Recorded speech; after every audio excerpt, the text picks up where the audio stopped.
Buya, karena saya sudah tua sehingga dalam menimba ilmu sudah sangat ketinggalan, maka saya mohon bagaimana supaya dalam berzikir maupun sholat kalbu saya bisa bergetar.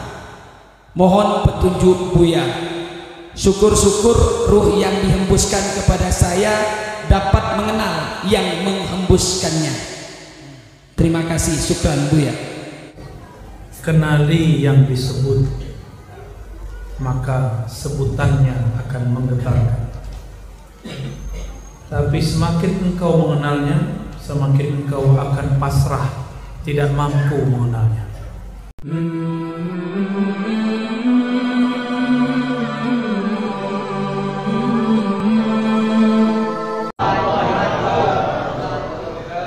Alhamdulillahirrahmanirrahim. Al-Zakir Al-Mazkur Alladhi amarana بذكره وقال يا أيها الذين آمنوا اذكروا الله ذكرا كثيرا أشهد أن لا إله إلا الله أشهد أن محمدا عبده ورسوله اللهم صل على سيد الذاكرين سيدنا أحمد سيدنا محمد وعلى آله وصحبه خليفته وسلم. Baik jemaah Bapak Ibu yang bukan Allah, ini saya datangnya lebih awal. Jamaahnya masih nyangkut di jalan, masih di mujahidin tadi ya. Kajian kita tentang investasi rohani. Apa investasi? Bisa berarti tabungan, bisa berarti simpanan berharga, dan lain sebagainya.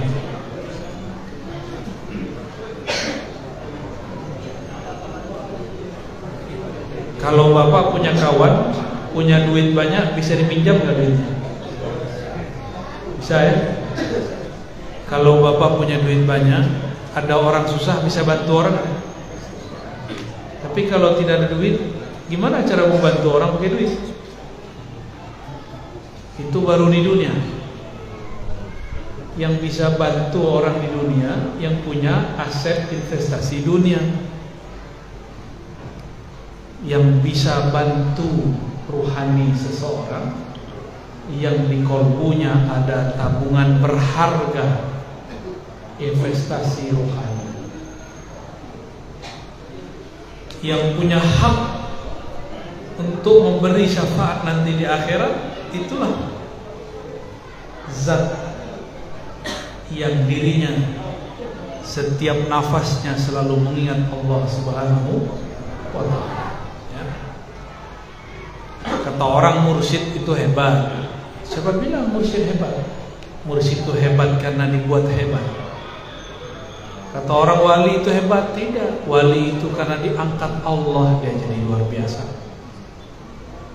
Kata orang kalau kita zikir banyak, maka kita jadi tenang. Belum tentu juga kawan saya zikirnya banyak, tapi gelisahnya tambah. Kenapa? Karena niat zikirnya belum dimulai. Dia zikir bukan karena ingin mendengar Allah, tapi dia zikir karena ingin sesuatu selain Allah. Suatu kali Nabi SAW mengatakan, Ala adullukum ala kanzin min kunuzil jannah. Maukah kamu, wahai Abu Musa al-Asy'ari dan sahabat-sahabat, aku tunjukkan, aku ajarkan kanz, investasi surgawi. Lalu sahabat mengatakan, bala ya Rasulullah. Lalu Rasulullah mengatakan, la haula wala quwwata illa billah. Ketika seseorang, ini bukan lafaznya yang penting, makna di dalamnya. Ketika seorang mengatakan tiada daya, tiada upaya kecuali dengan bantuan Allah, maka orang ini sedang menanam saham rohani. Kalau orang itu menghayati la haula wala quwata illa billah setiap hari, maka setiap hari dia menabung investasi, menanam investasi rohani. Jika setiap hari dia hidup dengan rasa ini, maka dialah orang paling kuat di dunia. Ya, kenapa ada kiai dimintain doa mustajab, kita dimintain doa nggak mustajab? Karena kiai punya investasi rohani. Kita minta bantuan ke orang kaya, yang kita minta duitnya, dia kasih duit. Kita minta obat ke dokter karena dia tahu ilmu kedokteran, dia obat kita. Kita mau hati tenang, berguru kepada ustadz yang hatinya galau, dia nggak dapat apa-apa. Mau belajar tasawuf, tapi ketemu orang anti tasawuf yang tidak mengerti tasawuf, akhirnya justru menyalah-nyalahkan. Mau belajar hadis, tapi si ustadz mulutnya berhadas, isinya menyalahkan ini, mendoifkan ini, kayaknya asik di situ. Lupa bahwa ilmu hadis bukan untuk menyalah-nyalahkan. Ilmu hadis justru untuk mempermudahkan seseorang beramal. Ya. Imam Abu Ali Ad-Daqqaq mengatakan, zikrullah silahul muridin. Ini pernah kita sampaikan di majelis Risalah Al-Qusyairiyah. Zikir kepada Allah itu adalah senjata murid. Marhaban, marhaban. Zikrullah jadi senjata. Saya mau tanya Pak, zikirnya udah jadi senjata belum? Belum. Kalau senjata, kalau orang dulu pedang, pisau, panah. Kalau orang sekarang senjatanya apa? Atau bom. Apabila zikir kita sudah tahu tekniknya, sudah benar rangkaian-rangkaiannya, maka dia akan jadi bom. Apabila zikrullah sudah diasah, kalau zikirnya seperti pedang harus diasah. Jadi masing-masing kita ini sudah dibeli pisau oleh guru, diberi senjata oleh tuan guru syekh, dikasihlah zikir, subhanallah ka, alhamdulillah, tapi sayang pisaunya tidak diasah. Sudah diasah tapi tidak berlatih. Akhirnya pisaunya tajam tapi berlatihnya tiada. Tidak ada manfaat juga. Diasah tapi salah latihan, salah konsep. Kalau pisau di tangan ahli masak jadi apa? Motong bumbu. Pisau di tangan penjagal membuat hewan-hewan halal kita makan. Tapi pisau di tangan penjahat jadi apa? Salah pisau atau salah orang yang pakai? Salah orang yang pakai. Maka jangan gagal fokus. Ilmu-ilmu itu alat semua, yang salah orang yang pakai. Jika ada orang menggunakan ilmu zikir untuk kepentingan-kepentingan selain mengenal Allah, maka dia sedang menyelewengkan pisau tadi. Dan itu banyak. Ya. Gimana Pak? Udah punya zikir kan? Diasah nggak tiap hari? Enggak ya? Makanya tumpul. Kalau lagi ada gejolak di hati, itu pisau, itu senjata nggak bisa untuk melawan musuh. Kalau kita sedang bertemu musuh, nih ketemu musuh, tapi tidak punya keberanian, nggak punya senjata, ada senjata tapi tumpul, cemas nggak? Cemas. Kalau kita nggak punya senjata, nggak punya alat asahan, maka caranya ada. Maka Nabi bilang, ala adullukum ala kanzin min kunuzil jannah. Maukah kamu aku tunjukkan jalan pintas? Inilah perbendaharaan. ruhani, yaitu la haula wala quwwata. Bukan lafaznya, maknanya. Berserah diri total kepada Allah. Ya. Ketika seseorang menolkan dirinya, di saat itulah keberanian muncul. Di saat seseorang itu berlindung kepada Yang Maha Esa, meskipun dia nggak punya senjata, dia dilindungi oleh Yang Maha menciptakan senjata. Jadi kita ini nggak perlu jadi orang hebat, tapi dekat-dekatlah sama orang hebat. Nanti dikira hebat kan? Nggak perlu jadi penguasa, jadi teman penguasa cukup. Jadi guru penguasa, jadi kawan penguasa, jadi saudaranya cukup. Nanti urusan kita dimudahkan. Ya. Kalau kita nih datang ke satu kampung, di kampung itu banyak preman. Banyak preman, Pak. Tapi ketua premannya sahabat kita. Itu semua preman hormat nggak? Wih, abang. Gimana? Kita nggak punya pasukan, kita nggak punya senjata, nggak apa-apa. Tapi kita punya aset.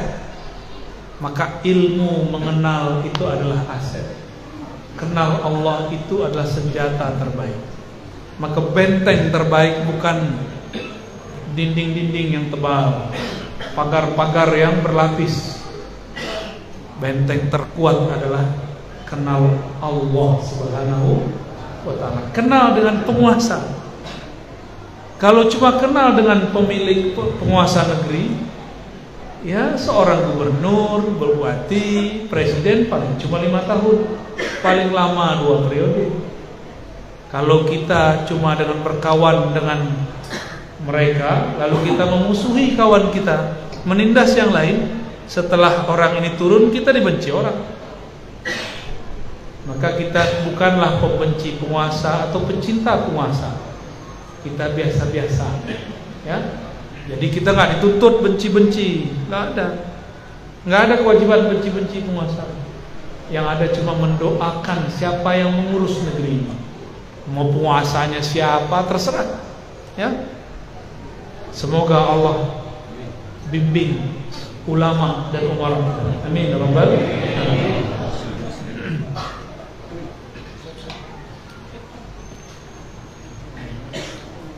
Suatu kali, ini hadis yang sudah masyhur, sudah beberapa kali juga saya kisahkan dalam kajian Ar-Risalah.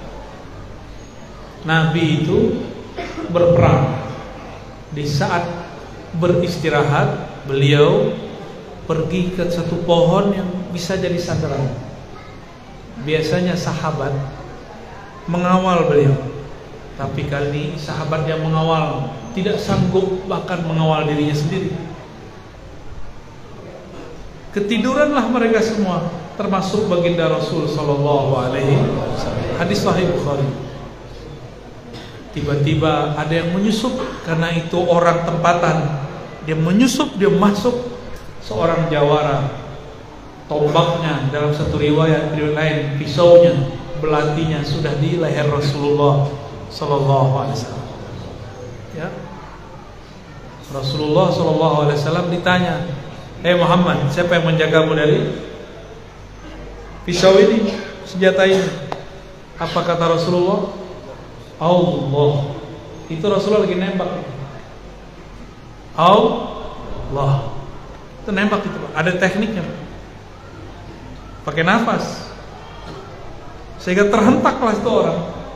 Ditanya lagi, siapa? Allah. Tambah lemas orang itu. Yang ketiga terjatuhlah dia.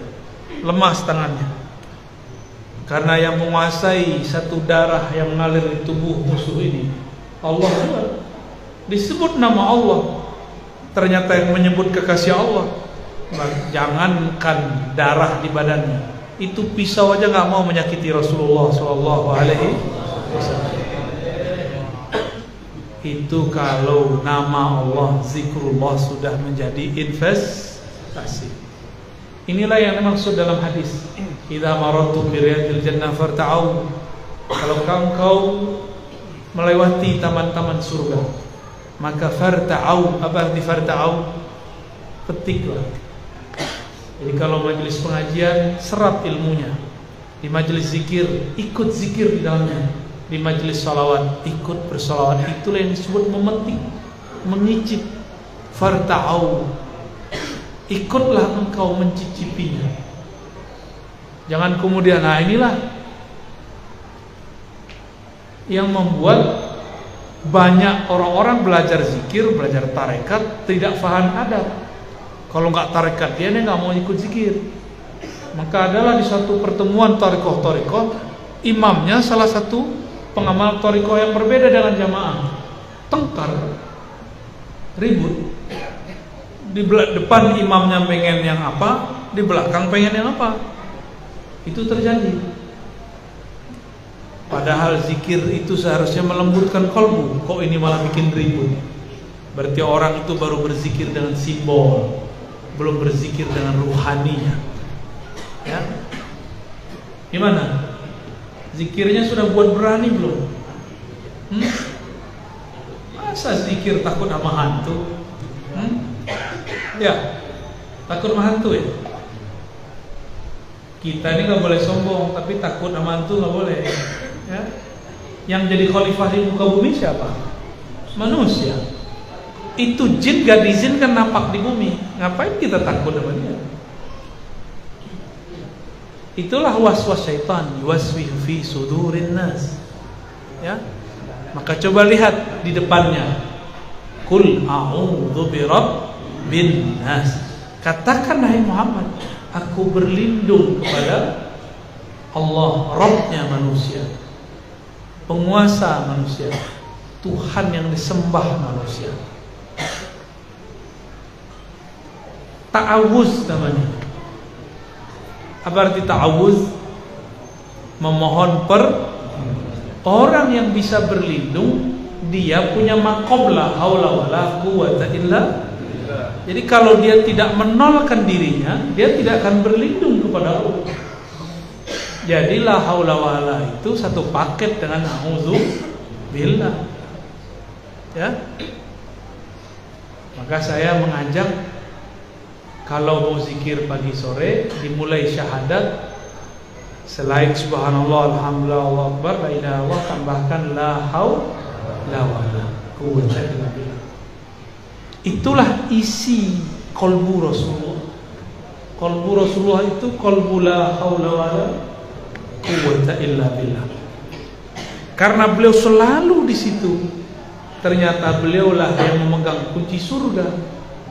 Maka di kalbunya ada sir rahasia la haula wala, ada sir subhanallah, ada sir la ilaha illallah di kalbu Nabi. Kan taman surga. Jadi taman surga hakiki ada pada diri orang yang berzikir. Inilah sebabnya kenapa ahli zikir didatangi oleh orang-orang yang haus dengan persoalan surga. Ingin berkunjung ke surga, sebelum masuk surga, kunjungilah siapa yang kalbunya sibuk mengingat yang nama orang itu ada di dalam surga, Nabi Muhammad sallallahu alaihi wasallam. Dalam Israiliyat yang dinukil oleh Imam Asyuti, tapi Asyuti mendiamkannya, berarti beliau menganggap ini makna sahih. Dedaunan surga ruasnya bertuliskan Muhammad, bertuliskanmu, tapi ini bukan huruf hijaiyah biasa, ini huruf sana, huruf surga. Huruf itu banyak, ada ribuan huruf di alam sana. Di antara huruf itu yang diturunkan ke bumi ini, yang masih berhubungan dengan alam sana, itu cuma huruf hijaiyah. Berapa huruf hijaiyah? 28 itu huruf dari sana. Makanya Allah ketika turunkan Al-Quran, ada yang diturunkan ayat-ayat di sana. Jadi ayat ada yang turun ke bumi alam ini, bumi zahir, ada yang turun ke bumi alam lain. Namanya Jabarut. Alam Jabarut dan Malakut ada di Quran. Di sana tertulis alif, lam, Mim. Itu ayat dari sana Pak diturunkan. Ya. Alif, Lam, Ra, Kaf, Ha, Ya, Ain, Shad, Thaha, Yasin. Itu dari sana. Oleh karena itu orang Arab tidak paham, apalagi kita yang bukan Arab. Itu huruf-huruf hijaiyah yang dipakai oleh orang Arab. Arab pun tak paham. Sampai datanglah Sayyidina Ali yang mengambil ilmu langsung dari kota ilmu. Beliau menjelaskan makna itu, diturunkan kepada Sayyidina Abdullah bin Abbas. Maka Sayyidina Ibn Abbas adalah imam dari kalangan sahabat yang mengerti rahasia-rahasia huruf. Dan itu semua ada di qalbu Nabi Muhammad sallallahu alaihi wasallam. Ya. Imam Syuuti mengatakan dalam riwayat yang dia nukilkan dalam Al-Khasa'is Al-Kubra, perempuan-perempuan surga, bidadari-bidadari yang sangat cantik, nggak ada apa-apanya dengan kecantikan artis di Indonesia. Artis paling cantik siapa coba? Kok dia? Kata dia BCL katanya.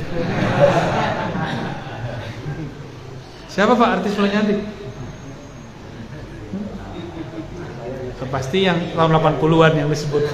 Tergantung generasi, Pak. Ya. Siapa artis paling cantik? Itu artis Pak, disuntik. Ada suntik botok namanya. Biar putih, kenyal, betul-betul dahsyat. Kalau kita ngelihat langsung nafsu kita laki-laki. Nah, kelaki-lakian kita muncul.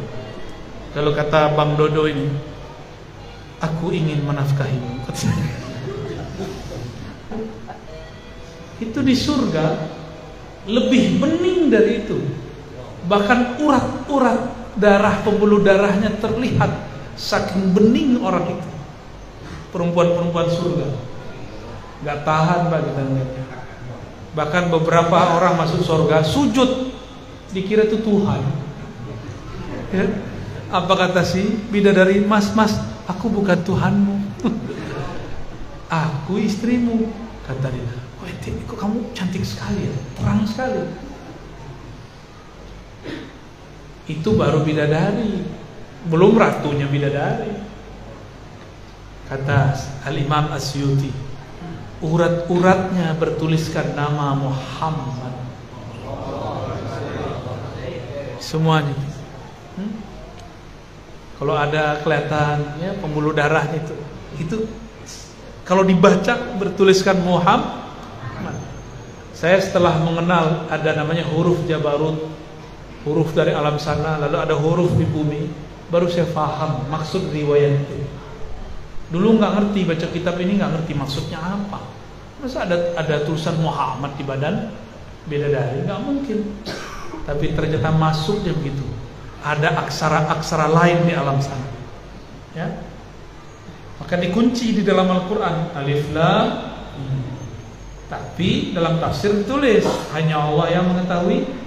Itu kurang tepat. Benar tapi kurang tepat. Untuk orang awam boleh, tapi untuk guru, kiai, ulama dia harus cari tahu. Ya, harus cari tahu bahwa ada maknanya di dalam tafsir. Baik. Jadi kolbu Nabi ini, di dalam kolbu beliau ada apa? Ada hakikat la haula wala quwata illa billah. Inilah yang membuat beliau ini bergerak bukan dengan nafsunya. Kirim sahabat ke Ethiopia, nyampe di sana direcokin oleh kafir Quraisy. Hampir saja gagal. Selesai misi balik. Lalu beliau juga mau hijrah ke Taif. Ternyata diusir. Beliau nggak mengeluh. Nggak ada mengeluh. Ini baru cekcok antara pengurus masjid, udah pengen mundur aja ya.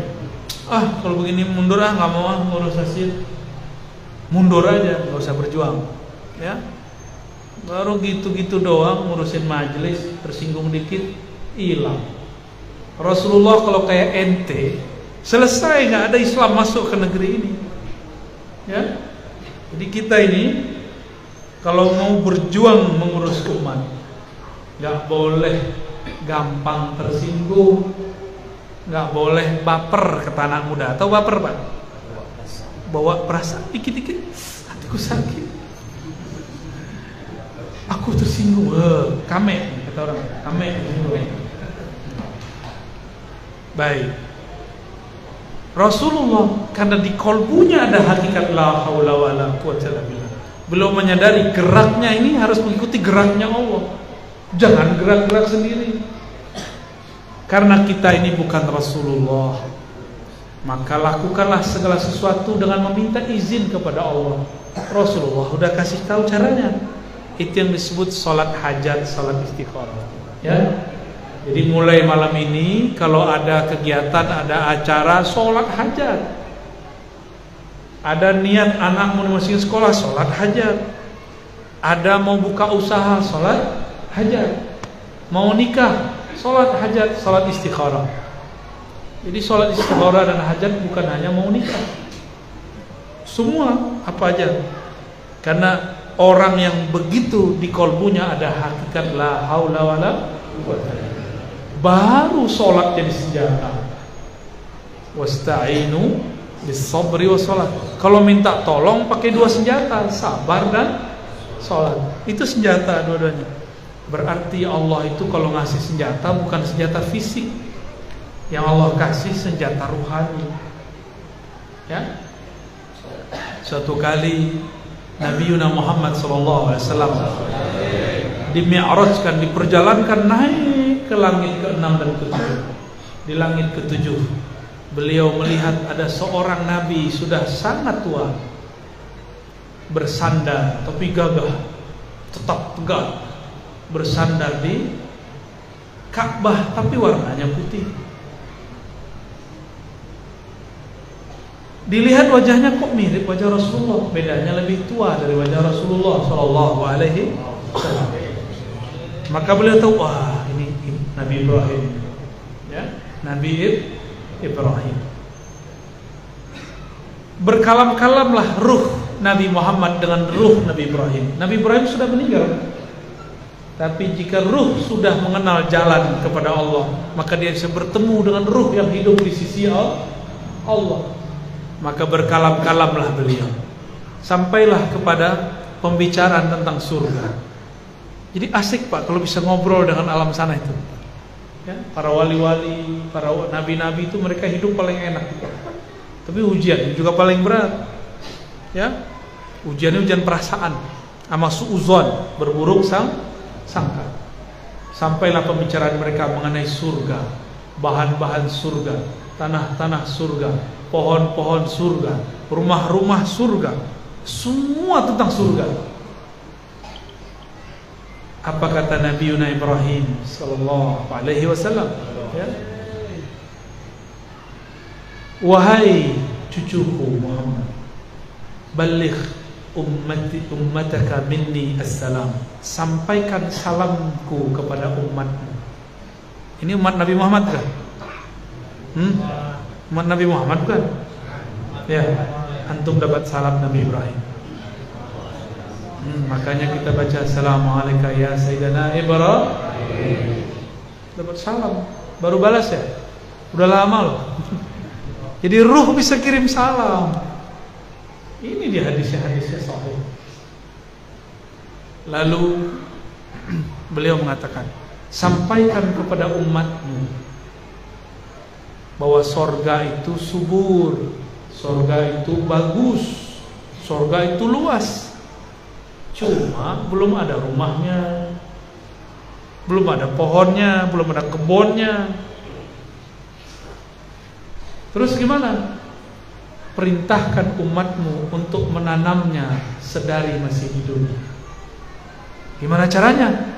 Perbanyaklah baca zikrullah, subhanallah, alhamdulillah, la ilaha illallah, Allahu akbar. Nih, Nabi Ibrahim ngomong begitu. Kalau di hadis lain, ya, man bana masjidan banallahu lahu baitan fil jannah. Yang membangun masjid maka Allah bangunkan rumah di surga. Ini bukan rumah di sini loh Pak ya, rumah di surga. Satu kali Malaikat Jibril membawa Nabi Muhammad mutar-mutar di surga. Udah lelah seharian, Jibril turun. Apa kata Jibril? Hei Muhammad, tahu nggak kamu? Itu surga punya siapa barusan? Itu komplek luar rumah Abu Bakar.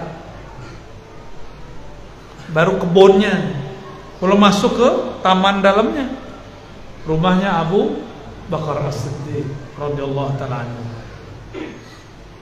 Jadi nanti tinggal di surga, itu rumah kita kayak istana gede-gede. Kalau masuk surga, amin. Ya. Sekarang banyak panitia surga soalnya. Dikit-dikit ngancem orang, ya. Dikit-dikit bilang saya saksi nanti di akhirat ente zolim. Saya saksi di akhirat ente jahil. Itu yang banyak, message saya banyak begitu. Ya kita balesin yang sempat dibalesin. Emang ente masih sempat bersaksi? Ngurus aja diri sendiri. Di dunia aja nggak bisa ngurus diri sendiri. Ya. Aneh bersaksi. Apapun nanti di akhirat kita akan siapkan jawabannya. Tafaulan dengan apa yang dikatakan oleh Imam Bukhari. Kata Imam Bukhari, tidaklah aku melakukan sesuatu kecuali aku siapkan dalilnya di hadapan Allah, hujahnya di hadapan Allah Subhanahu wa ta'ala. Udah begitu belum? Apa yang kita lakukan hari ini udah disiapkan belum jalannya? Hujahnya. Kalau taat hujahnya apa? Kalau maksiat hujahnya apa? Harus ada semua. Ya. Kita punya anak, punya murid, punya salah. Kalau dia punya hujah, kita maafkan, benar nggak? Apa arti hujah? Alasan yang tepat. Udah punya alasan belum? Belum ya? Mau dikasih alasan nggak? Sayyidina Isa ketika Allah murka kepada hamba-hamba manusia, apa kata beliau? Ini diulang oleh Nabi Muhammad ketika beliau sholat dan hanya membaca satu ayat ini. Ini ada di surah Al-Maidah. Ya Allah, jika engkau marah, ya kami mereka ini masih hamba. Kalau engkau murka ya Allah, kami kan tetap hambamu juga. Kami mau lari ke siapa lagi ya Allah? Bermanja-manja. Seperti seorang anak diusir oleh orang tuanya. Oh, pergi. Si anaknya bilang, kalau bapak usir saya mau tinggal di mana? Nah, gak jadi marah bapaknya. Bapak saya kan cuma satu. Tapi jangan kayak setan, iblis. Iblis itu salah menyalahkan Allah. Ya Allah, saya begini kan engkau juga yang berkehendak. Iblis kurang ajar ya. Dia nggak pernah kuliah ya, nggak pernah nyantri ya, nggak pernah nyantri dia. Seharusnya dia nyantri sama Nabi Adam, tapi dia nggak mau. Dia gengsi, karena Nabi Adam baru lahir. Ya sudah puluhan ribu tahun di surga. Hati-hati bapak yang punya umur lebih tua, jangan remehkan anak muda. Karena zaman ini, zaman Allah turunkan ilmu banyak sekali ke anak-anak muda. Tapi hati-hati juga, jangan sembarang anak muda. Ya. Baik, Bapak Ibu yang makan Allah, begitu Nabi Ibrahim gamblang mengasih tahu bahwa investasi surga adalah zikir-zikir. Masih mau ninggalin zikir nggak? Jadi besok pagi, bahkan sebelum tidur, ada zikir Fatimah. Kata Sayyidina Ali, aku tidak pernah meninggalkan zikir ini kecuali di waktu perang Siffin. Aku telat membacanya di akhir malam. Zikirnya sederhana yang kita baca ba'da sholat. Subhanallah 33, Alhamdulillah 33, Allahu Akbar 33, la ilaha illallah. Mudah nggak? Mudah nggak? Daripada buka Facebook lebih lama mana? Balas punya orang lebih lama mana? Kenapa? Balas Facebook pencet-pencet gak bid'ah, tapi pakai tasbih bid'ah. Ente punya akal di mana? Hah? Ente ngata-ngatain ustadz yang hafal ribuan dalil, yang ngaji sudah lama belasan tahun, puluhan tahun, kiai-kiai itu cuma karena dia pakai tasbih. Tapi ente mencet-mencet tiap malam hujat mereka. Lebih mulia mereka lah daripada Mencet-mencet dengan kata-kata itu. Kata-kata kurang ajar kadang-kadang ya. Ada yang berani ngomong ini. Ittaqillah ya Syekh. Takut kepada Allah. Apa bedanya ente dengan Khawarij yang dulu bentak Rasulullah? Allah yahdik. Semoga Allah beri hidayahmu. Ya kita didoain begitu senang ya. Kita didoain begitu senang gak? Senang, tapi dia lupa mendoakan dirinya sendiri. Saya mau tanya Pak, mencet-mencet handphone sama megang tasbih mulia mana? Mana yang lebih bid'ah? Beneran? Sini handphonenya. Gak ada yang mau. Imannya kurang semua nih. Oke, ya udah antum balikin handphonenya. Nanti sebelum tidur mau ngamalin zikir? Mau. Satu zikir Allah lipatkan di sana 10. Satu zikir jadi 10 pohon di surga. Satu pohon ente jalan 100 hari, 100 tahun gak lewat-lewat. Besarnya pohon itu. Mau gak ngamalin? Ke orang-orang yang kaya nanti di akhirat adalah orang-orang yang rutin menabung zikrul. Kira-kira itu yang bisa saya sampaikan. Ada pertanyaan enggak? Oke. Tafadhol kalau ada yang mau didiskus ya, tafadhol. Baik, terima kasih perintah dari Buya. Jadi ada beberapa hal yang beliau sampaikan sebelum kita memulai sesi pertanyaan. Panitia, apakah sudah mulai membagikan? Ya. Jadi kita coba sadur apa yang disampaikan oleh Buya.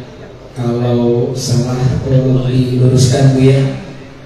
Jadi tentang tema kita pada hari ini yaitu bagaimana investasi rohani.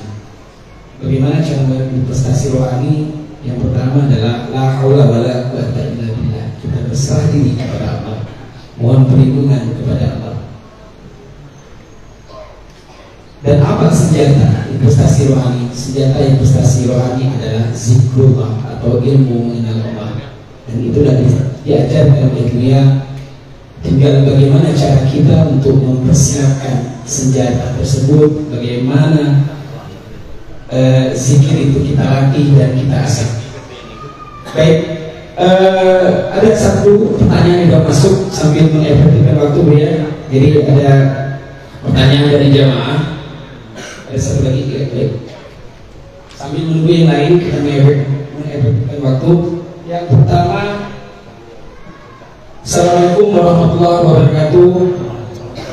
Buya, karena saya sudah tua sehingga dalam menimba ilmu sudah sangat ketinggalan, maka saya mohon bagaimana supaya dalam berzikir maupun sholat kalbu saya bisa bergetar.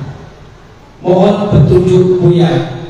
Syukur-syukur ruh yang dihembuskan kepada saya dapat mengenal yang menghembuskannya. Terima kasih, syukur Buya. Kenali yang disebut, maka sebutannya akan menggetarkan. Tapi semakin engkau mengenalnya, semakin engkau akan pasrah, tidak mampu mengenalnya. Inilah kata-kata Imam Sahabat Abu Bakar As-Siddiq, al-ajzu anil idrak idrakun. Engkau mengaku tidak sanggup mengenal Allah, itulah puncak ma'rifat. Jadi semakin kita kenal nama, afal, perbuatan, sifat, semakin bingung Pak nanti. Tapi bingungnya asik. Bingungnya orang-orang yang kenal Allah itu adalah alimnya, ikhlasnya orang awam. Jadi orang alim ma'rifat bingung, itu orang paling pinter di dunia. Hebat gak tuh? Ya. Salahnya Nabi, masih solehnya orang awam. Nabi merasa salah, tapi bagi awam masih soleh. Contoh, Nabi Ibrahim menyelamatkan istrinya dan mengatakan, ini saudariku. Bener gak? Kalau kita tiap hari bohong, Beliau bohong menyelamatkan istri. Kita bohong setiap hari. Sama aja, ustadz gak ustadz sama. Lagi di mana, bro? Lagi di jalan. Ya, jalan dari WC ke kamar. Sama aja kan? Ustadz juga begitu. Jadi kita nih salahnya Nabi, masih solehnya kita. Itu cara memahaminya, ya. Jadi kenali yang disebut, maka qalbu akan bergetar. Ngajilah ma'rifatullah. Jadi jangan banyak di angka, banyak di ngaji sekarang. Ngaji zikrullah, ya. Itu booster zikrullah ma'rifatullah, ya. Baik. Pertanyaan yang kedua, apakah Nur Muhammad sifat Allah? Mohon penjelasannya. B. Nur Muhammad sallallahu alaihi wasallam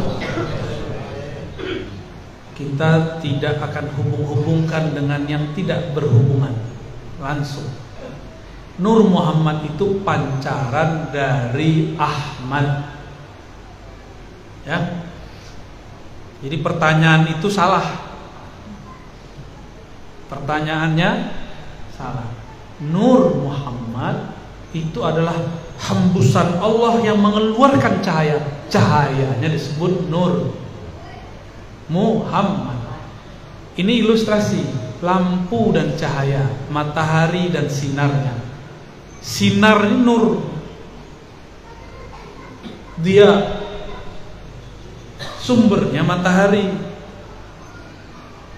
Gas apinya itu Ahmad namanya, ya. Gas api yang menyembur itu namanya Ahmad. Yang menyemburkannya, yang menghembuskannya Allahu Ahad. Jadi kajian begitu udah ketinggalan, tahu? Jadi kajian Nur Muhammad itu sudah banyak menyimpang. Bahkan ada yang bertanya, apakah sifat Allah berjisim? Ya salah. Mana ada sifat Allah berjisim? Banyak pertanyaan-pertanyaan muncul. Itu pertanyaan iblisiyah. Gak usah bertanya yang gak penting. Kajian Nur Muhammad itu bukan mempersulit orang mengenal Allah, justru mempermudah orang kenal. Udah jelas Nur Muhammad kok masih disebut sifat.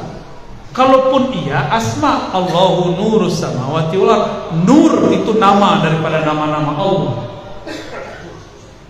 ya. Kalau sifat lain lagi. Sifat Allah dicipta atau tidak dicipta? Tuh, pusing kan? Tuh, kalau ngaji nggak benar, banyak pertanyaan. Siapa aku? Mana aku? Siapa Nur Muhammad? Ngapain tanya-tanya begitu? Ngapain ngaji mempersulit diri? Ngaji itu mempermudah. Maka saya kasih ringkasan. Ahad, Ahmad, Muhammad, Al-Mahdi, itu ringkasannya. Jangan dibelok-belokin ke sifat, jangan belok-belokin kemana. Ya, itu udah ketinggalan ngaji begitu. Di kitab-kitab lama aja nggak ditulis begitu. Dan ma'rifatullah diturunkan bertahap ke qalbu para wali. Wali-wali Allah itu kan qalbunya mi'raj terus kan, as-sholatu mi'rajul mu. Jadi antum kalau nggak mi'raj nggak sholat, gitu maknanya. Jadi sholat kita tadi itu belum mi'raj, belum sholat menurut ahli hakikat. Tapi kita udah ngerasa suci, melihat ada wali nggak sholat curiga, padahal dia lagi mi'raj. Ya. Ketemu, kalau nggak percaya, antum naik ke alam sana, ketemu orang loh. Kok dia di bawah, ada di atas, kok dua? Bingung tak? Ya. Jadi yang disebut sholat bagi ahli ma'rifat, ketika rohaninya ketemu Allah, mi'raj kepada Allah. Disitulah Nur Muhammadnya aktif. Jadi tidak ada urusannya Nur Muhammad sifat. Apa itu pertanyaan-pertanyaan begitu? Saya udah bosan dengar pertanyaan begitu. Ke depan tidak ada lagi pertanyaan apakah sifat Allah berjisim, apakah Nur Muhammad sifat Allah. Gak ada lagi pertanyaan begitu. Ya, yang benar Nur Muhammad itu di dalamnya ada tajalli sifat Allah, baru benar. Tajalli, tahu tajalli nggak? Tuh, Bang Jali tahu ya? Ya udahlah, itu ngaji sendiri aja ntar. Beda tajalli sifat dengan sifat. Pusing kan? Itu ilmunya Abah Guru Sekumpul itu. Beliau sudah merumuskan, ini dipersulit lagi. Ya, udah dirumuskan pelan-pelan oleh beliau, dipersulit lagi oleh orang yang mahkomnya nggak nyampe. Emang kalau nggak usul mempersulit kajian. Dia kira dia dua ma'rifat, ternyata malah mempersulit orang ma'rifat. Ya, jadi cukup pembahasan begitu. Ya, jangan ada lagi pertanyaan-pertanyaan yang disebut di Quran, la tas'alu an asya. Jangan kamu tanya mengenai sesuatu jika tubdalakum, jika diganti itu tasukum, akan mempersulit kamu. Ya, itu nggak nambah ma'rifat antum kok. Ma'rifat itu mengenal asal usul, bukan menjadi Tuhan. Di dalam diri ada Nur Muhammad. Nur Muhammad sifat Allah, aku sifat Allah. Ya salam, kapan ente jadi sifat Allah?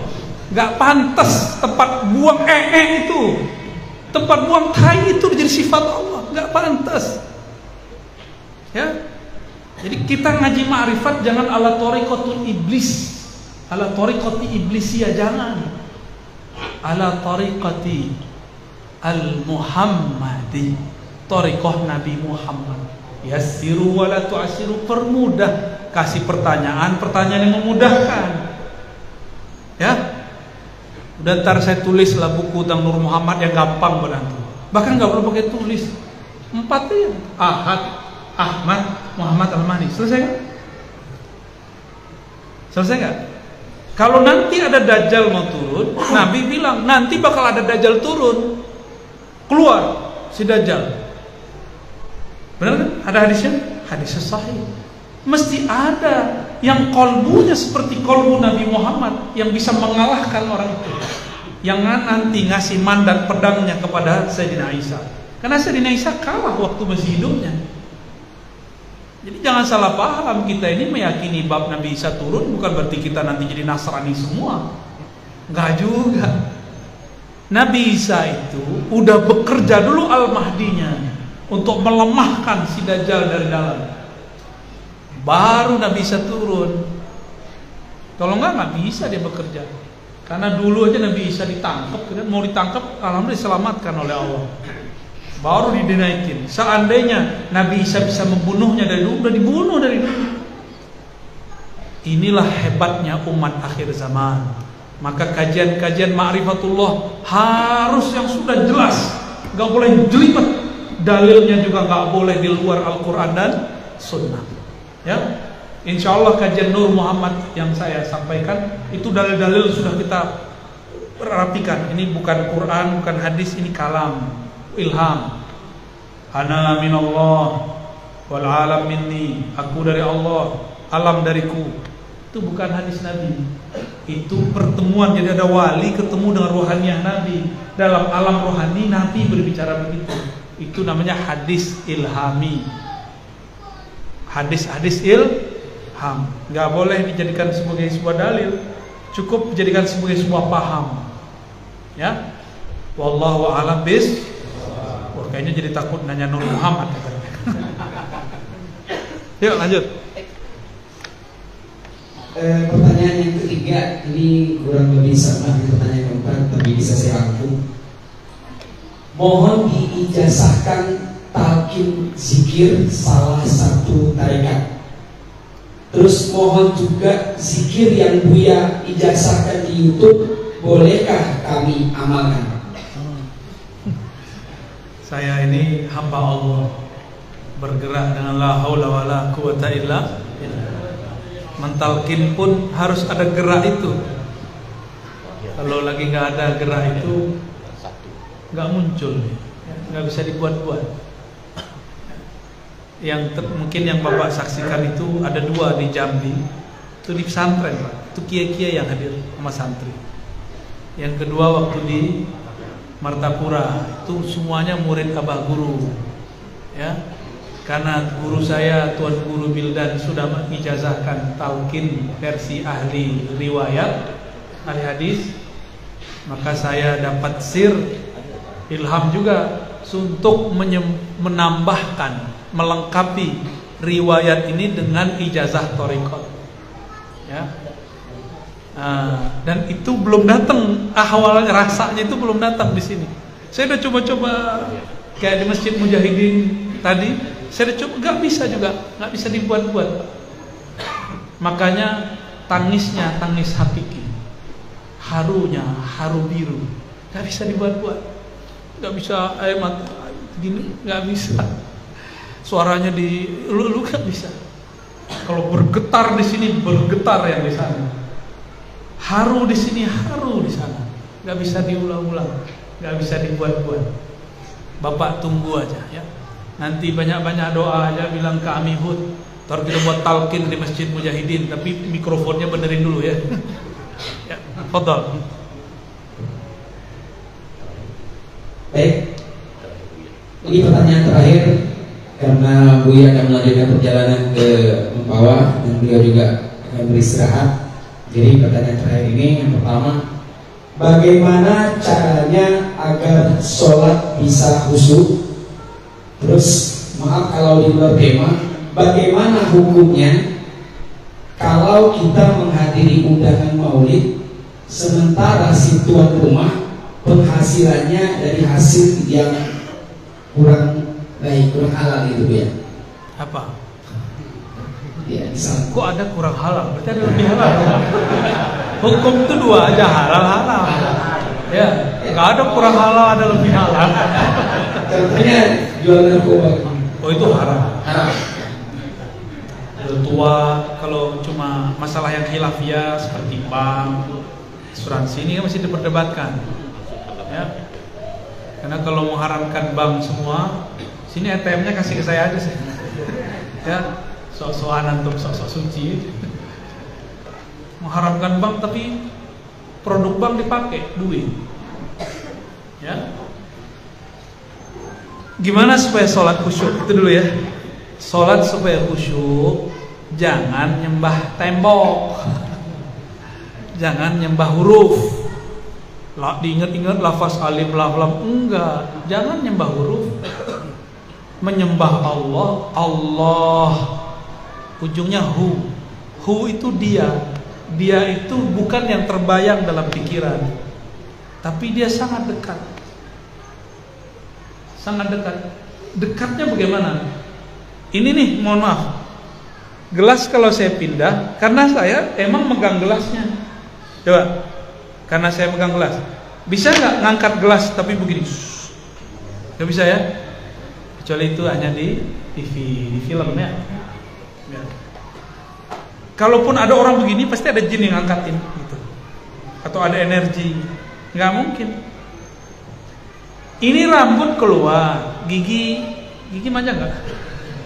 Ya. Punggung kita tambah panjang sampai kemudian berhenti stagnan, perut pun tambah lebar ya.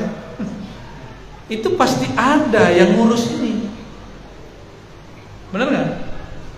Berarti Allah itu dekat sekali, lebih dari sekedar menyentuh. Bahkan urat-urat di dalam badan ini semuanya Allah urus. Begitu dekat Allah dengan kita. Namanya af'al Allah. Orang pakai af'al Allah, yang Allah maha berbuat. Tiadalah di tubuhku, di kukuku, di rambutku, di darahku, kecuali di situ ada jasa-jasa Allah. Ada campur tangan. Itu aja pakai sholat Pak, nangis pasti. Bisa pingsan-pingsan kok. Kawan saya dulu minta belajar sholat khusyuk, kita kasih. Merinding-merinding, berhenti, dikira saya ngajarin ilmu setan. Makanya saya nggak sembarangan ngasih ilmu khusyuk. Ya, dia dikira Allah, bergetar badannya, bulu romanya berdiri semua. Langsung dia berhenti, dosen lagi. Wah, kayaknya Ar-Razi ini ngajarin ilmu setan. Kenapa saya merinding-merinding? Lah emang di Qur'annya begitu, iza dzukirallah wajilat qulub. Dan khusyuk itu ada tahapannya, ada khusyuk qalbu, ada khusyuk ruh, ada khusyuk akal, ada khusyuk badan. Yang nomor 2 terakhir paling bawah. Yang nomor 2 di awal paling tinggi. Khusyuk badan, tunduk, lemas. Jadi sholat kalau tegang tanda nggak khusyuk. Itu nggak khusyuk. Tegang, orang khusyuk itu lembut, rileks. Karena Nabi mengatakan, arihna bis shalah ya Bilal. Rehatkan kami dengan sholat wahai Bilal. Sholat kok tegang. Tegang kan sholatnya? Yang lembut cuma pas gini doang. Syukur nggak begini. Seharusnya begitu juga ya. Yang lembut sholat itu tangan naik, yang lembut turunnya. Karena Allah lagi memandang gerak per gerak, detik per detik. Ya, kenali yang disembah, maka engkau akan lembut dalam menyembah. Kalau akal nih khusyuknya, dia nggak banyak pikiran. Makanya perlu makna. Nggak perlu ngerti terjemahan Pak. Perlu makna. Visualkan kita sedang berhadapan dengan Allah Subhanahu wa ta'ala. Ya, ini dilakukan Nabi ketika mengajar sahabat Nabi Sallallahu Alaihi Wasallam sholat. Apa kata Nabi? Jangan menudah ke depan, karena di hadapanmu ada Allah. Bukan berarti Allah berada di depan. Jadi itu cara akal, harus punya visual, dia harus dibayangkan. Rasa seakan Allah di depan. Baru ada rasa Pak. Karena tidak ada rasa, maka rasakanlah kita berimam kepada Rasul. Karena tidak pernah membayangkan Rasul, rasakanlah berimam kepada guru. Gitu caranya. Itu cara khusyuk, perlahan-perlahan. Ya, wallahu a'lam bishawab. Cukup ya? Kelas? Barangkali itu yang dapat saya sampaikan. Yang satu lagi. Ya. Loh, ada lagi? Yang tadi apa tuh? Maulid. Oh, maulid kan udah dijawab. Gak ada namanya rezeki kurang halal. Halal aja. Haram aja. Mungkin kita yang suuzon, sebenarnya dia halal. Mana ada orang buat maulid pakai duit haram? Gak mungkin. Pasti dia pakai duit yang halal. Kita aja yang suuzon. Ya. Maulid wajib gak? Gak wajib. Yang wajib cinta Nabi. Jadi jangan terlalu karena ingin maulid terus pakai duit yang haram. Saya yakin orang-orang yang punya hati nurani buat maulidnya dengan harta yang halal. Ya. Jadi kalau ada ketahuan nih duit korupsi, baru kita nggak datang, nggak usah datang. Nggak ada cahayanya di sini. Orang mau nyebut nama Nabi pakai duit kotor kan nggak mungkin. Ya, wallahu a'lam bishawab. Insyaallah di lain waktu kita ketemu lagi. Mohon maaf, tidak usah salaman ya, sedapatnya aja lah. Semoga semuanya dalam ridho Allah. Ingat sebelum tidur nanti zikir subhanallah, alhamdulillah, la ilaha illallah. Benar ya. Besok pagi baca la haula wala quwwata illa billah. Banyak-banyak dan salawat. Mohon dibuka. Assalamualaikum warahmatullahi wabarakatuh. Ada satu pertanyaan udah masuk sambil mengefektifkan waktu Bu ya. Jadi ada pertanyaan dari jamaah. Ada satu lagi, ya baik. Sambil menunggu yang lain kita mengefektifkan waktu. Yang pertama, Assalamualaikum warahmatullahi wabarakatuh.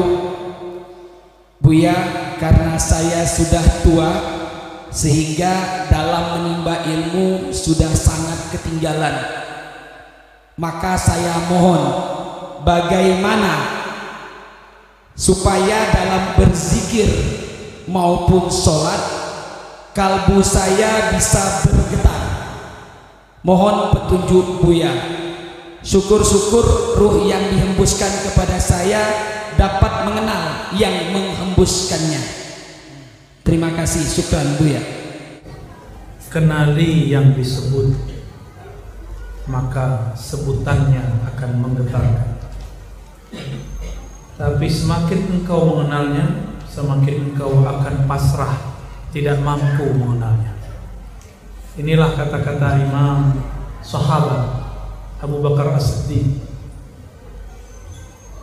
al-ajzu anil idrak idrakun engkau mengaku tidak sanggup mengenal Allah, itulah puncak ma'rifat. Jadi semakin kita kenal nama, afal, perbuatan, sifat, semakin bingung Pak nanti. Tapi bingungnya asik. Bingungnya orang-orang yang kenal Allah itu adalah alimnya, ikhlasnya orang awam. Jadi orang alim ma'rifat bingung, itu orang paling pinter di dunia. Hebat gak tuh? Ya. Salahnya Nabi masih solehnya orang awam. Nabi merasa salah, tapi bagi awam masih soleh. Contoh,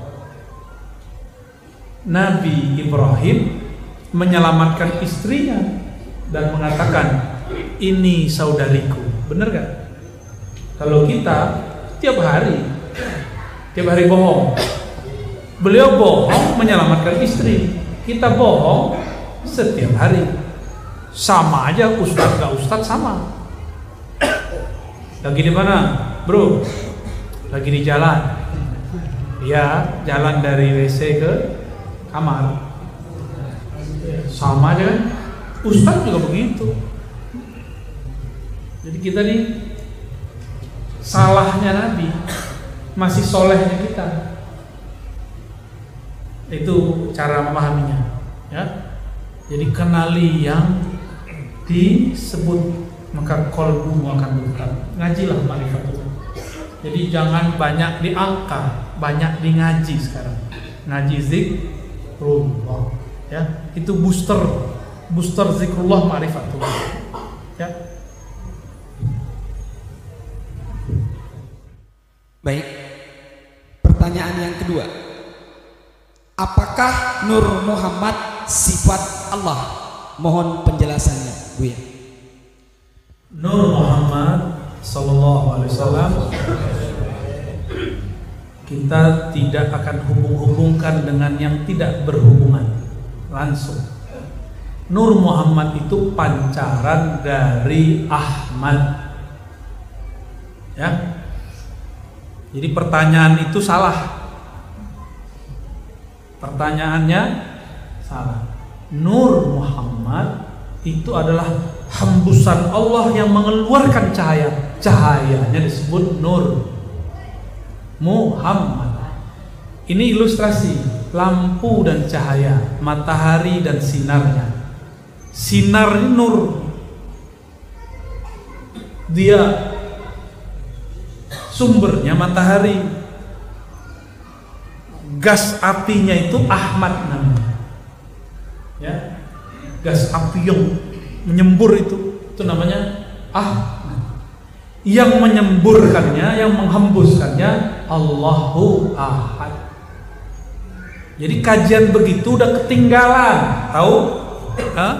Jadi kajian Nur Muhammad itu sudah banyak menyimpang. Bahkan ada yang bertanya, apakah sifat Allah berjisim? Ya salah. Mana ada sifat Allah berjisim? Banyak pertanyaan-pertanyaan muncul. Itu pertanyaan iblisiyah. Gak usah bertanya yang gak penting. Kajian Nur Muhammad itu bukan mempersulit orang mengenal Allah, justru mempermudah orang kenal. Udah jelas Nur Muhammad kok masih disebut sifat. Kalaupun iya, asma Allahu nurus samawati wal ardh. Nur itu nama daripada nama-nama Allah. Ya. Kalau sifat lain lagi. Sifat Allah dicipta atau tidak dicipta? Tuh, pusing kan? Tuh, kalau ngaji nggak bener, banyak pertanyaan. Siapa aku? Mana aku? Siapa Nur Muhammad? Ngapain tanya-tanya begitu? Ngapain ngaji mempersulit diri? Ngaji itu mempermudah. Maka saya kasih ringkasan. Ahad, Ahmad, Muhammad, Al-Mahdi, itu ringkasannya. Jangan dibelok-belokin ke sifat, jangan belok-belokin kemana. Ya, itu udah ketinggalan ngaji begitu. Di kitab-kitab lama aja nggak ditulis begitu. Dan ma'rifatullah diturunkan bertahap ke kolbu para wali. Wali-wali Allah itu kan kolbunya mi'raj terus kan, as-sholatu mi'rajul mu. Jadi antum kalau nggak mi'raj nggak sholat, gitu maknanya. Jadi sholat kita tadi itu belum mi'raj, belum sholat menurut ahli hakikat. Tapi kita udah ngerasa suci, ya. Melihat ada wali nggak sholat curiga. Padahal dia lagi mi'raj. Ya. Ketemu, kalau nggak percaya, antum naik ke alam sana, ketemu orang loh. Kok dia di bawah, ada di atas, kok dua? Bingung kan? Ya. Jadi yang disebut sholat bagi ahli ma'rifat ketika rohaninya ketemu Allah, mi'raj kepada Allah. Disitulah Nur Muhammadnya aktif. Jadi tidak ada urusannya Nur Muhammad sifat. Apa itu pertanyaan begitu? Saya udah bosan dengar pertanyaan begitu. Ke depan tidak ada lagi pertanyaan apakah sifat Allah berjisim, apakah Nur Muhammad sifat Allah. Gak ada lagi pertanyaan begitu.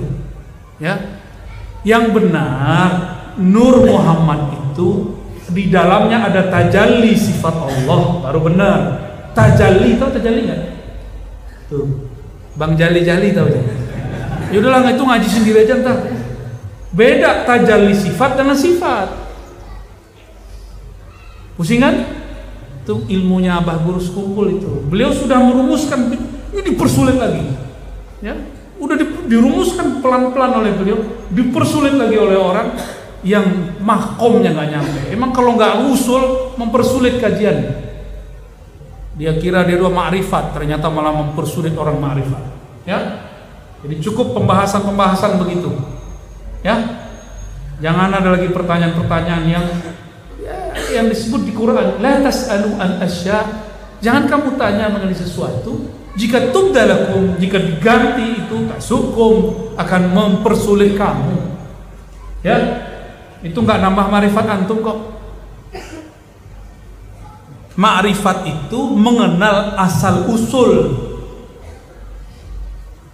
bukan menjadi Tuhan. Di dalam diri ada Nur Muhammad sifat Allah, aku sifat Allah. Ya salam, kapan ente jadi sifat Allah? Gak pantas tempat buang itu, tempat buang tai itu jadi sifat Allah, gak pantas. Ya, jadi kita ngaji ma'rifat jangan ala tariqatul iblis, ala tariqati iblisiyah, jangan. Ala tariqati al-Muhammadi, tariqah Nabi Muhammad. Yassiru wa la tu'assiru, permudah, kasih pertanyaan yang memudahkan. Ya, udah ntar saya tulis lah buku tentang Nur Muhammad yang gampang berarti. Bahkan nggak perlu pakai tulis, 4 aja. Ahad, Ahmad, Muhammad, Al-Mahdi. Selesai kan? Selesai nggak? Kalau nanti ada Dajjal mau turun, Nabi bilang nanti bakal ada Dajjal turun, keluar si Dajjal. Benar kan? Ada hadisnya? Hadisnya sahih. Mesti ada yang kolbunya seperti kolbu Nabi Muhammad, yang bisa mengalahkan orang itu, yang nanti ngasih mandat pedangnya kepada Sayyidina Isa. Karena Sayyidina Isa kalah waktu masih hidupnya. Jadi jangan salah paham, kita ini meyakini bab Nabi Isa turun bukan berarti kita nanti jadi Nasrani semua. Enggak juga. Nabi Isa itu udah bekerja dulu Al-Mahdinya untuk melemahkan si Dajjal dari dalam. Baru Nabi Isa turun. Kalau nggak bisa dia bekerja. Karena dulu aja Nabi Isa ditangkap, mau ditangkap, alhamdulillah diselamatkan oleh Allah. Baru dinaikin. Seandainya Nabi Isa bisa membunuhnya dari dulu, udah dibunuh dari dulu. Inilah hebatnya umat akhir zaman. Maka kajian-kajian ma'rifatullah harus yang sudah jelas, nggak boleh jelimet. Dalilnya juga nggak boleh di luar Al-Quran dan Sunnah. Ya, insya Allah kajian Nur Muhammad yang saya sampaikan itu dalil-dalil sudah kita rapikan. Ini bukan Quran, bukan hadis, ini kalam, ilham. Ana minallah wal alam minni, aku dari Allah, alam dariku. Itu bukan hadis Nabi. Itu pertemuan, jadi ada wali ketemu dengan rohaniah Nabi. Dalam alam rohani Nabi berbicara begitu. Itu namanya hadis ilhami. Hadis-hadis ilham nggak boleh dijadikan sebagai sebuah dalil, cukup dijadikan sebagai sebuah paham. Ya, wallahu a'lam bis. Wah, kayaknya jadi takut nanya Nur Muhammad. Yuk lanjut. Pertanyaan yang ketiga ini kurang lebih sama dengan pertanyaan keempat, tapi bisa saya rangkum. Mohon diijazahkan talqin zikir salah satu tarekat. Terus mohon juga zikir yang Buya ijazahkan di YouTube, bolehkah kami amalkan? Saya ini hamba Allah, bergerak dengan la haula wala quwata illa billah. Mentalkin pun harus ada gerak itu. Kalau lagi nggak ada gerak itu nggak muncul, nggak bisa dibuat-buat. Mungkin yang Bapak saksikan itu ada 2 di Jambi, itu di pesantren Pak, itu kiai-kiai yang hadir sama santri. Yang kedua waktu di Martapura, itu semuanya murid Abah Guru, ya.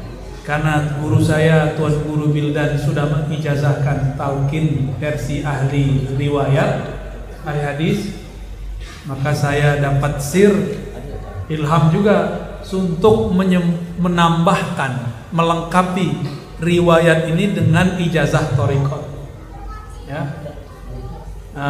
Dan itu belum datang, awalnya rasanya itu belum datang di sini. Saya udah coba-coba kayak di Masjid Mujahidin tadi, saya udah coba, nggak bisa juga, nggak bisa dibuat-buat. Makanya tangisnya tangis hakiki, harunya haru biru, nggak bisa dibuat-buat, nggak bisa air mata gini, nggak bisa. Suaranya di lu nggak bisa. Kalau bergetar di sini bergetar yang di sana, haru di sini haru di sana, nggak bisa diulang-ulang, nggak bisa dibuat-buat. Bapak tunggu aja ya. Nanti banyak-banyak doa aja, bilang ke Amihud, ntar kita buat talqin di Masjid Mujahidin, tapi mikrofonnya benerin dulu ya. Ya, fadhal.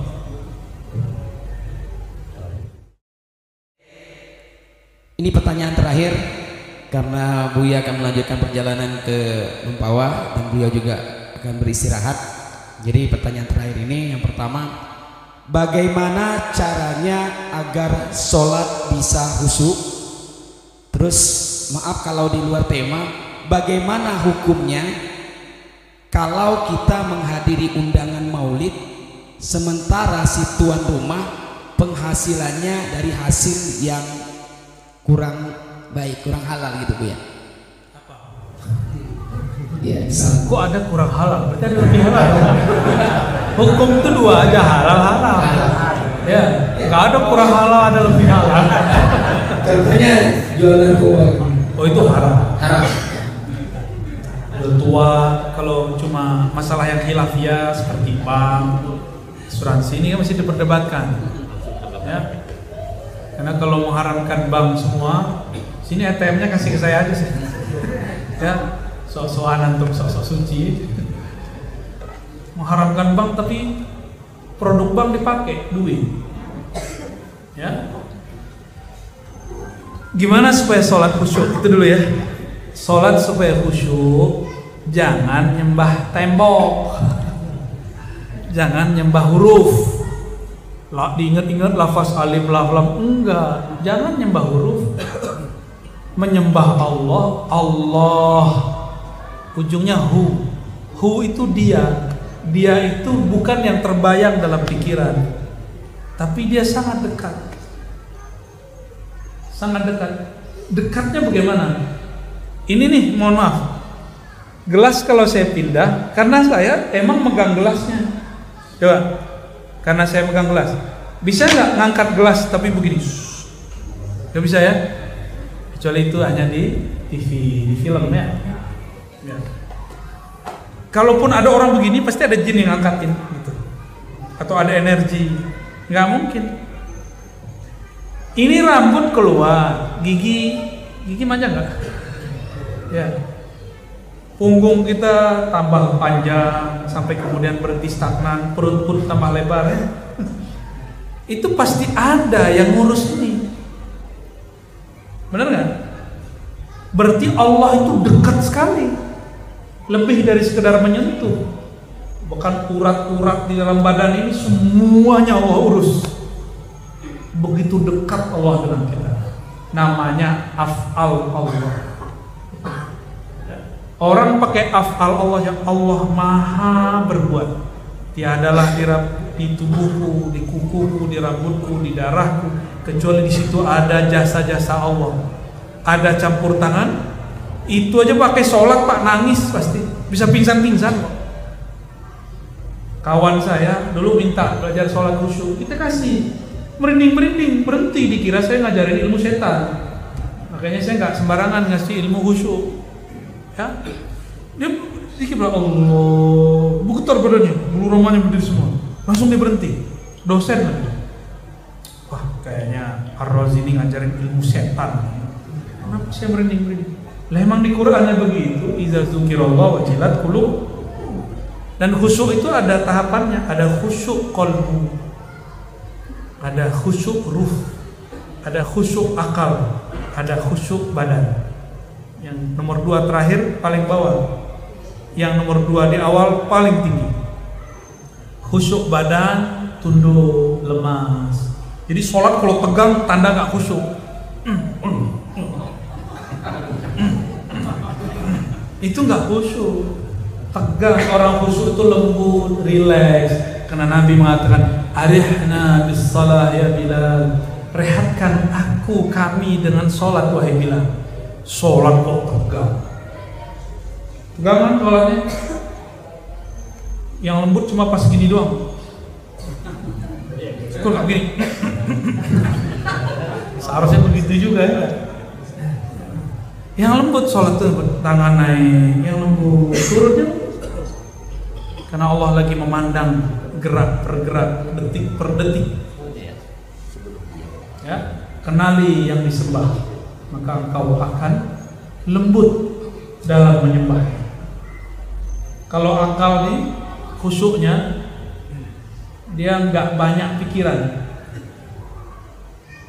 makanya perlu makna, nggak perlu ngerti terjemahan Pak, perlu makna. Visualkan kita sedang berhadapan dengan Allah Subhanahu wa Ta'ala. Ya, ini dilakukan Nabi ketika mengajar sahabat Nabi Sallallahu Alaihi Wasallam sholat. Apa kata Nabi? Jangan menudah ke depan, karena di hadapanmu ada Allah. Bukan berarti Allah berada di depan. Jadi itu cara akal, harus punya visual, dia harus dibayangkan. Rasa seakan Allah di depan. Baru ada rasa Pak. Karena tidak ada rasa, maka rasakanlah kita berimam kepada Rasul. Karena tidak pernah membayangkan Rasul, rasakanlah berimam kepada guru. Gitu caranya. Itu cara khusyuk, perlahan-perlahan. Ya, wallahu a'lam bishawab. Cukup ya? Awas. Barangkali itu yang dapat saya sampaikan. Yang ini satu lagi. Ya. Loh, ada lagi? Yang tadi apa tuh? Maulid. Oh, maulid kan udah dijawab. Gak ada namanya rezeki kurang halal. Halal aja, haram aja. Mungkin kita yang suuzon, sebenarnya dia halal. Mana ada orang buat maulid pakai duit haram? Gak mungkin. Pasti dia pakai duit yang halal. Kita aja yang suuzon. Ya. Maulid wajib nggak? Gak wajib. Yang wajib cinta Nabi. Jadi jangan terlalu karena ingin maulid terus pakai duit yang haram. Saya yakin orang-orang yang punya hati nurani buat maulidnya dengan harta yang halal. Ya. Jadi kalau ada ketahuan nih duit korupsi, baru kita nggak datang, nggak usah datang. Nggak ada cahayanya di sini. Orang mau nyebut nama Nabi pakai duit kotor kan nggak mungkin. Ya. Wallahu a'lam bishawab. Insyaallah di lain waktu kita ketemu lagi. Mohon maaf, tidak usah salaman ya, sedapatnya aja lah. Semoga semuanya dalam ridho Allah. Ingat sebelum tidur nanti zikir subhanallah, alhamdulillah, la ilaha illallah. Benar ya. Besok pagi baca la haula wala quwwata illa billah. Banyak-banyak dan shalawat. Mohon dibuka. Assalamualaikum warahmatullahi wabarakatuh.